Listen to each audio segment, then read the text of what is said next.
So today we're going to talk about spiritual discernment, and just to give you an idea that spiritual discernment doesn't come in the absence of God's presence. You can only get spiritual discernment by intimacy of heart with God. And so consider it wisdom, and wisdom we can only get from that time alone with God rather than just time alone reading the Bible or time alone being taught. It needs to be an intimacy with God and asking God questions and hearing his answers that gives you spiritual discernment. And so, like King David said in Psalm 119, 102 through 104, he said, I have not departed from your laws, for you yourself have taught me. How sweet are your words to my taste, sweeter than honey to my mouth. I gain understanding from your precepts. Therefore, I hate every wrong path. In 1 Corinthians 2:14, it says, the man without the Spirit does not accept the things that come from the Spirit of God, for they are foolishness to him, and he cannot understand them because they are spiritually discerned.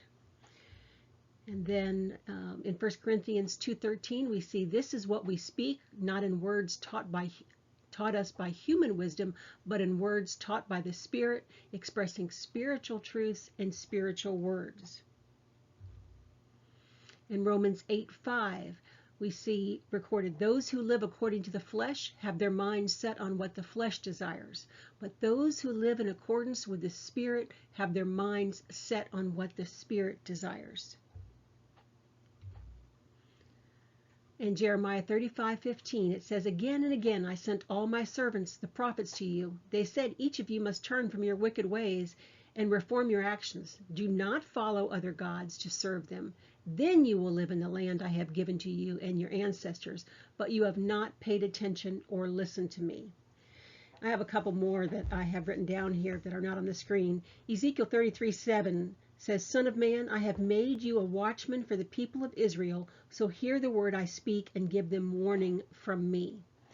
So here's my thought on this. If a prophet comes to you or someone comes to you and says, I heard this from the Lord, okay, are you supposed to just take that at face value? No. Just like you're not supposed to take something that you hear from a pastor at face value.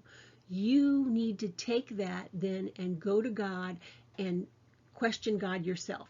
So if I came to you and I said, God told me to tell you this, you can receive that as something that you go and ask God about.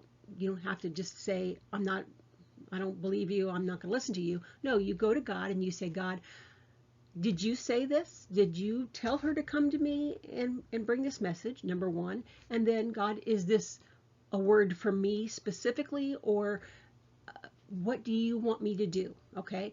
So, but all the prophets were bringing a similar message. Don't serve other gods. Okay. That's, true throughout the scriptures. Here's another one from Titus 2:15. These then are the things you should teach, encourage and rebuke with all authority. Do not let anyone despise you. So again, sometimes when you're bringing a word from the Lord, the person that's receiving it doesn't have the spiritual discernment to understand the authority that you speak it in, or that you have to bring this word of rebuke or encouragement. Most times through the prophets, it was a word of rebuke.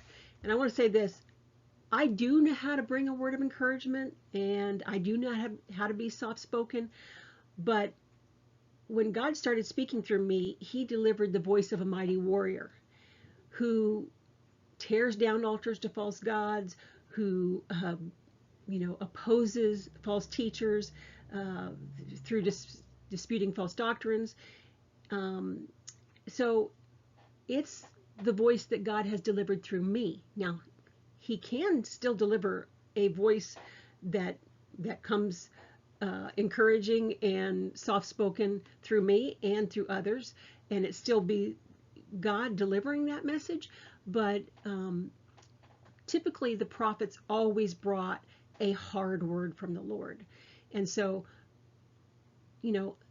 I don't want you to ever receive a hard word as something that would make you go and um, run from God. I would rather you receive that hard word going to God saying, God, all right, I've heard this now. It does kind of resonate with me, but I just want to make sure it's from you.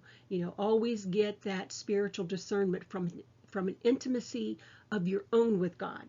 It's not something that you're supposed to go to ask 10 other people, what do you think? It's really supposed to, it's always been meant when a word comes through a prophet to go to God and say, God, okay, am I doing something wrong here? Okay, so that's what spiritual discernment is. Tomorrow we're going to look at should we expect to seek God's face. I'm going to bring some scriptures that talk about seeking God's face. This is all part of the Hearing God video series, but I'm walking you through a process, a step-by-step process to understand that you should be hearing from God, that you should be getting discernment from God.